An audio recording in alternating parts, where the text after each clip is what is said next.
thousands of people were scammed in Kumasi before they even received a message. AI later proved the victims were selected weeks in advance. In late 2022, complaints quietly began surfacing in Kumasi. Victims told the same story. They received hyper-personal messages from unknown contacts, offering jobs, investments, or insider opportunities. The messages weren't random. They mentioned real details, work schedules, recent purchases, even family roles. By the time authorities noticed, thousands had already lost money. Traditional scams are messy. They have poor spelling and generic messages. They're usually easy to spot. This one was different. This one was precise. Victims weren't just cold called, they were pre-eats. Each message arrived at the exact moment the victim was most likely to respond during lunch breaks, late in the evening, on payday weekends. It was far too accurate to be a coincidence.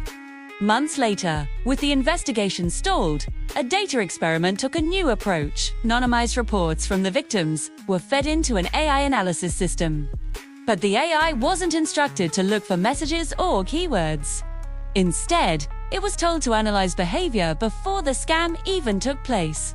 The results were chilling. The AI discovered that the victims all shared specific digital behavior patterns weeks before they were ever contacted. Things like app installs, their browsing habits, searches on online marketplaces, and even the timing of their mobile money activity.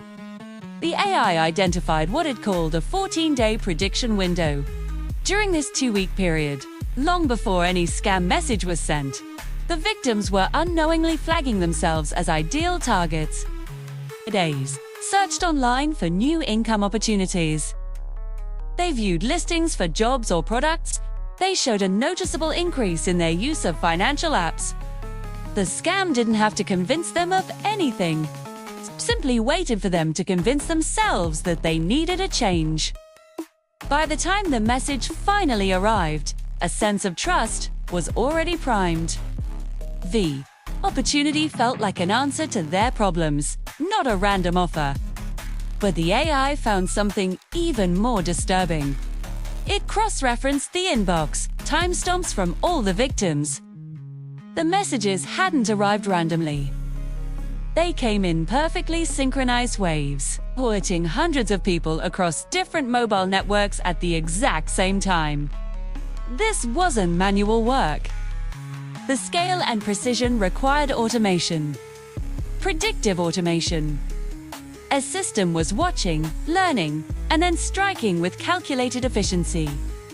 The evidence pointed towards a sophisticated behavior-based targeting system.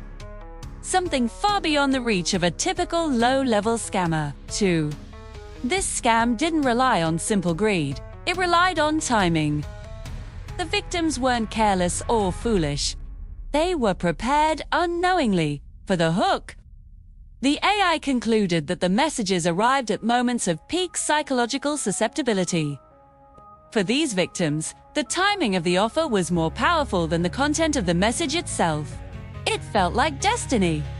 Fears raises questions that remain unanswered today. Who had access to this level of behavioral data? Was it scraped from public sources, shared between companies, or was it purchased on a hidden market?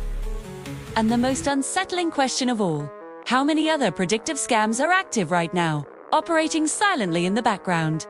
The system that powered the Kumasi scam was never fully recovered or shut down. But the pattern it established still exists. If AI can be used to predict crime, should it also be allowed to intervene before victims are ever targeted? Could something like this happen again? Or is it already happening right now, just beneath the surface? Comment with your thoughts. Subscribe to the channel. The investigation continues.